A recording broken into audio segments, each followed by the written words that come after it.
నా వరకు నాకు ట్రెజర్ హంట్ అనేది చాలా పెద్ద ఎమోషన్ అనమాట. ఒక పీక్ ఎమోషన్. సరిగ్గా దాన్ని వాడుకుంటే స్టోరీకి చాలా మంచి కనెక్టివిటీ ఎమోషన్ అవుతుంది. మంచి కనెక్షన్ చేసేసుకోవచ్చు. బట్ దీనిలో వాడిన ఎమోషన్ కనెక్షన్ అయితే నాకు నిజంగా అసలు ఇది 2026లో రావాల్సిన సబ్జెక్టేనా, అలాంటి స్క్రీన్ ప్లే అయినా అనిపించింది. నాగబంధం ఏం చెప్పాలి అసలు ఈ సినిమా గురించి?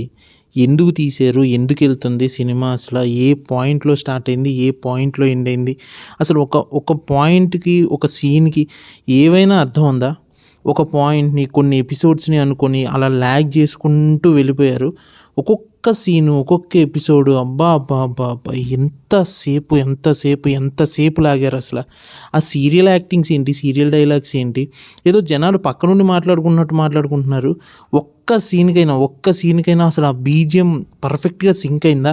మరి నేను వెళ్ళిన థియేటర్ అలా ఉందో, లేదంటే అసలు ఆ సినిమాలో ఉన్న బీజిఎంని ఆ సీన్స్ని కావాలని అలా రాశారో అలా తీశారో తెలియదు. కానీ నాకైతే నాగబంధం మూవీ అస్సలు నచ్చలేదు. ఎందుకో తెలీదు, ఆ ఎనర్జీ రాలేదు, ఆ సినిమాలో ఇన్వాల్వ్మెంట్ రాలేదు. హీరో యాక్టింగ్ చేస్తున్నాడా, హీరోయిన్ నవ్వుతోందా, ఏడుస్తోందా, ఏమీ అర్థం కావట్లేదు. ఈ సినిమాకి నిజంగా 3 గంటల 16 నిమిషాలు రన్ టైం అవసరమా? సినిమాని సరిగ్గా point to point, scene to scene పర్ఫెక్ట్గా అనుకొని ఉండి ఆ ఫ్లాష్ బ్యాక్ సీన్ని ఎత్తేసి ఉంటే సినిమా కరెక్ట్గా 2 అవర్స్లో మంచిగా కూర్చునేది. కానీ తీసి లాగి ల్యాగ్ ప్రో మ్యాక్స్ లాగా ఏంది మాకు కర్మ.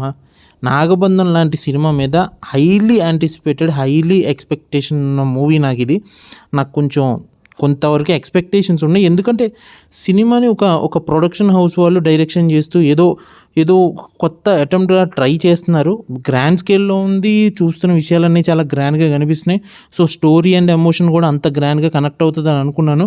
బట్ దానివల్ల అందరికీ నాకు నిజంగా అసలు సినిమా ఎడిట్ చేస్తున్నప్పుడు, లేదంటే ఆ సినిమా ప్రీ ప్రొడక్షన్లో ఉన్నప్పుడు, పోస్ట్ ప్రొడక్షన్లో ఉన్నప్పుడు అయితే పక్కాగా అర్థమైపోయి ఉండాలి మరి ఈ సినిమా ఇది జనానికి, ఆడియన్స్కి వెళ్ళదు అని.